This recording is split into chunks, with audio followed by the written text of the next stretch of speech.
information in life, in every living cell of every living organism? That's the fundamental mystery. Where does that information come from? For the past 15 years, philosopher and scientist Stephen Meyer has worked to answer this question.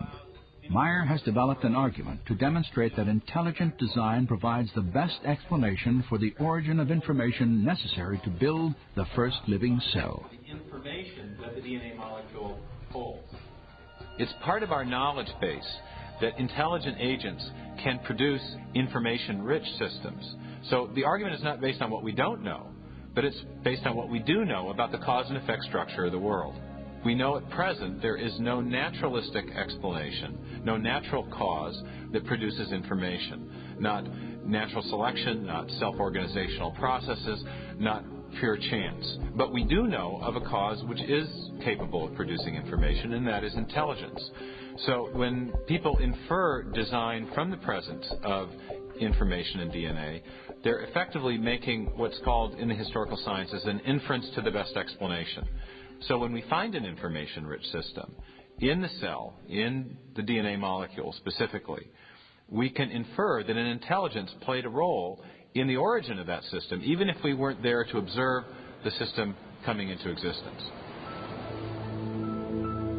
Meyer's work on the origin of genetic information is now part of a comprehensive scientific case for design that grew out of a meeting of scientists and philosophers on the central coast of California in 1993.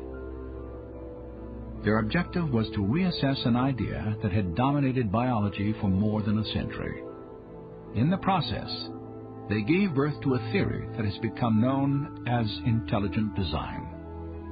To me, the great promise of design is it gives us a new tool and explanation that belongs in the toolkit of science. Intelligent causes are real, they leave evidence of their existence, and a healthy science is a science that seeks the truth and lets the evidence speak for itself.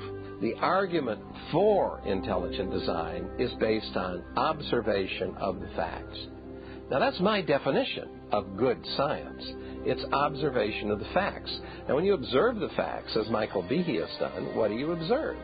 You observe this incredible pattern of interrelated complexity. And the way we conclude intelligent design for the bacterial flagellum is the same way we conclude intelligent design for an outboard motor. When we see an outboard motor, we see the way the parts interact and so on. We know somebody made that. The reasoning is the same for biological machines. So the idea of intelligent design is a completely scientific one. Certainly it might have religious implications, but it does not depend on religious premises. When I look at the evidence objectively, without ruling out the possibility of design, design just leaps up as the most likely explanation. And that's why I believe that it's true. I think design is back on the table. You know, we can't explain these systems by natural law. And if we're searching for truth, and they are in fact designed, if we have to be design engineers to understand them, then I say, what's the problem? You know, you go where the data leads you. And the implications, yeah, they have profound metaphysical implications, but so be it. So it's a powerful idea that the universe is rational and comprehensible, underwritten by a supreme intelligence that meant for this world to be understood, is something that underwrites then the program of science, because then you can go out and look at the world and the world will make sense. If it's all just a chaotic assemblage, there's no reason to expect any rationality out there.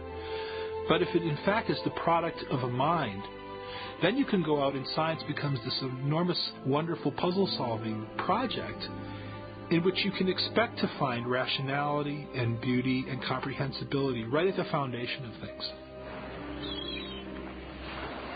150 years ago, Charles Darwin transformed science with his theory of natural selection. Today, that theory faces a formidable challenge. Intelligent design has sparked both discovery and intense debate over the origin of life on Earth. And for a growing number of scientists, it represents a paradigm, an idea with the power to, once again, redefine the foundations of scientific thought. During the 19th century, scientists believed that there were two fundamental entities, matter and energy. But as we enter the 21st century, there's a third fundamental entity that science has had to recognize, and that is information. And so as we encounter the biology of the information age, the suspicion is growing that what we're seeing in the DNA molecule is actually an artifact of mind, an artifact of intelligence, something that can only be explained by intelligent design.